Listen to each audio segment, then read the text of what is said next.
प्राचीन भारत के उत्तर दिशा में कंचनगढ़ नाम का एक समृद्ध राज्य था। वहां के राजा वीरभद्र न्यायप्रिय और धर्मनिष्ठ शासक थे।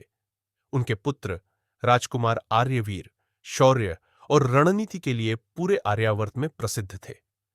दक्षिण दिशा में चंद्रनगर राज्य था, जिसकी राजकुमारी चंद्रलेखा अपने सौंदर्य और बुद्धिमत्ता के लिए जानी जाती थी।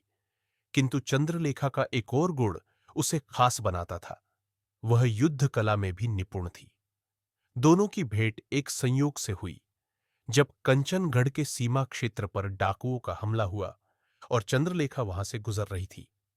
आर्यवीर ने तलवार खींची, लेकिन इससे पहले कि वह वार कर पाते, चंद्रलेखा ने अपने धनुष से तीर चलाकर दुश्मन को ढेर कर दिया। आर्यवीर मुस्कुराए। लगता है मुझे आज किसी ने मेरी ही रक्षा कर ली।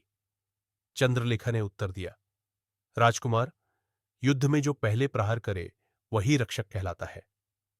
यही से दोनों के बीच एक अदृश्य डोर बंध गई। दोनों राज्यों के बीच वर्षों से मतभेद थे। राजा वीरभद्र और चंद्रनगर के महाराज पुरानी सीमावर्ती विवाद के कारण कभी साथ नहीं आए। आर्यवीर और चंद्रलेखा का प्रेम एक तरह से इन राज्यों के लिए राजनीतिक संकट बन गया। दरबार में जब यह बात उठी तो दोनों को चेतावनी मिली। यह संबंध राज्य के लिए खतरा है।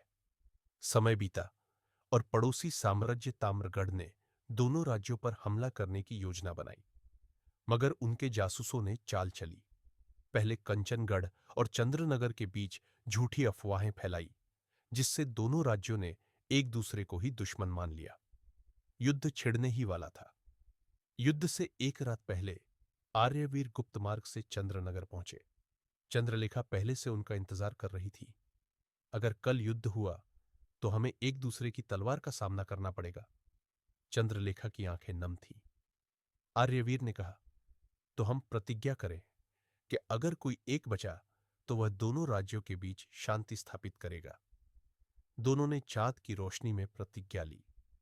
अगले दिन युद्ध भूमि में दोनों आमने सामने थे, लेकिन जैसे ही ताम्रगढ़ की सेना ने पीछे से हमला किया, दोनों ने अपनी सेनाओं को आदेश दिया, एक दूसरे पर नहीं, असली दुश्मन पर वार करो। युद्ध भीषण था। आर्यवीर ने चंद्रलेखा को बचाने के लिए अपने प्राण दे दिए। घायल चंद्रलेखा ने उनकी तलवार उठाई और युद्ध समाप्त होने तक लड़ी। युद्ध जीतने के बाद चंद्रलेखा ने दोनों राज्यों को एक कर दिया और आर्यवीर की प्रतिज्ञा पूरी की। कंचनगढ़ और चंद्रनगर के बीच अब कोई सीमा नहीं थी, सिर्फ एक स्मारक था जिस पर लिखा था, जहां प्रेम हो वहां युद्ध नहीं, और जहां प्रतिज्ञा हो वहां अमरता है।